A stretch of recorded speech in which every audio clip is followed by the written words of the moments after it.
자, 오늘은 요한복음 18장으로 한번 들어가 볼 텐데요. 정말 드라마틱한 하룻밤의 이야기입니다. 한쪽에서는 권력 앞에서 모든 것을 내건 담대한 고백이 터져 나오고, 다른 한쪽에서는 모닥불 앞에서 모든 것을 부정하는 처절한 부인이 흘러나오는 너무나도 다른 두 증언이 교차하는 밤이죠. 바로 이 질문, 이게 오늘 이야기의 핵심입니다.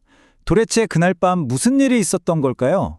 한 명은 진실을 위해 목소리를 높였고, 다른 한 명은 진실 앞에서 침묵을 택했습니다.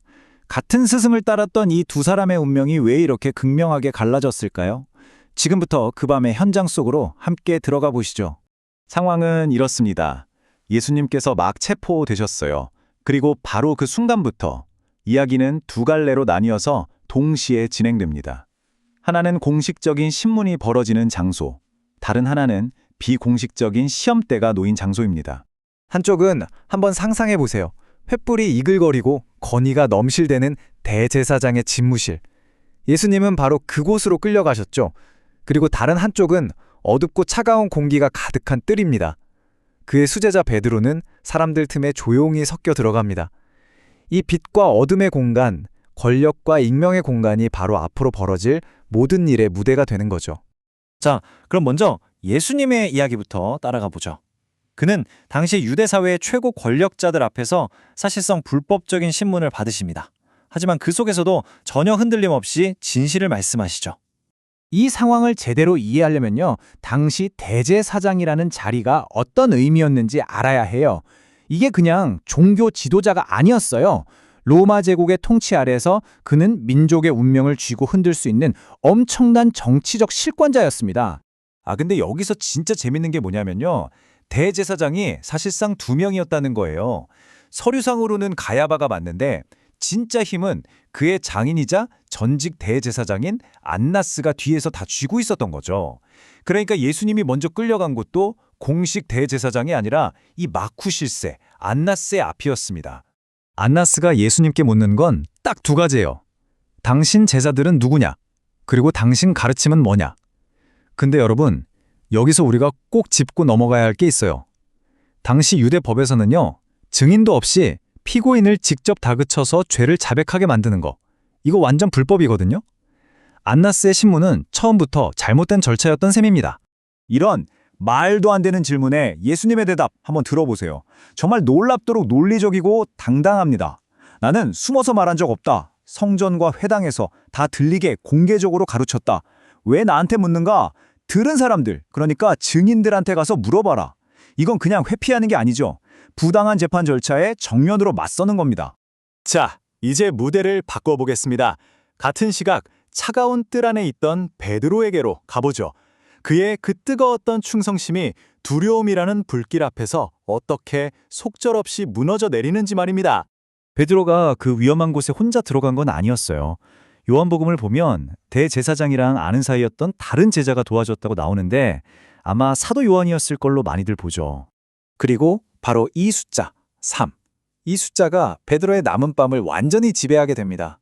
한 번, 두 번, 그리고 세 번. 예수님께서 다 굴기 전에 네가 세 번 날 부인할 거다라고 하셨던 바로 그 예언이 이제 곧 현실이 되는 순간입니다. 이 부인이요, 점점 더 압박의 수위가 높아집니다.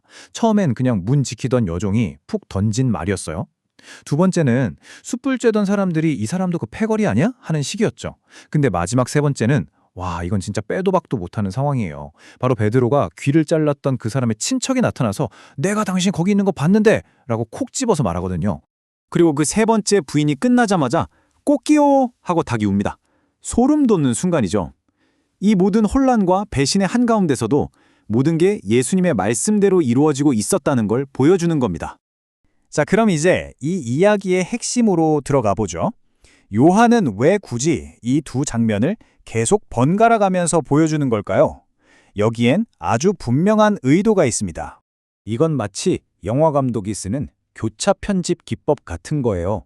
한쪽에서는 권력의 심장부에서 진실을 선포하는 예수님을 보여주고, 다른 한쪽에서는 따뜻한 불 옆에서 사소한 질문 하나에 무너져 내리는 베드로를 보여주죠. 이 극명한 대비, 이걸 통해 요한이 우리에게 진짜 하고 싶은 말이 있는 겁니다.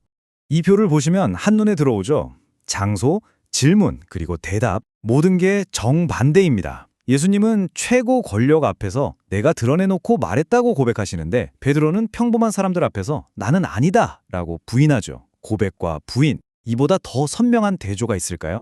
그럼 대체 베드로의 끔찍한 실패는 뭘 의미하는 걸까요? 그냥 인간의 나약함을 보여주고 끝나는 걸까요? 아닙니다.